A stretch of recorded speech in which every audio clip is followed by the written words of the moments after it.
Сәлеметсіздер ме? Мен 10-шы сынып оқушысы Жаналиевтің Расыл. Жоба ретінде осы өрт сөндіруші машинаны алып тұрмын. Бұны жасау үшін мен MV3 роботын және Ардуиноны қолдандым. Бұл жерде тағы да ультрадыбыстық датчик және түз датчигі бар. Бұл жерге егер біз мына жерде қосатын болсақ, осындай дыбыс болады және осыны қосамыз.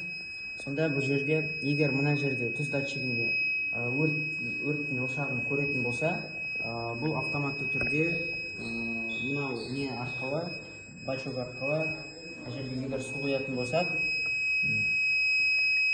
су құямыз. Содан кейін өрттің ошағын көргеннен кейін осы не арқылы өртті жояды.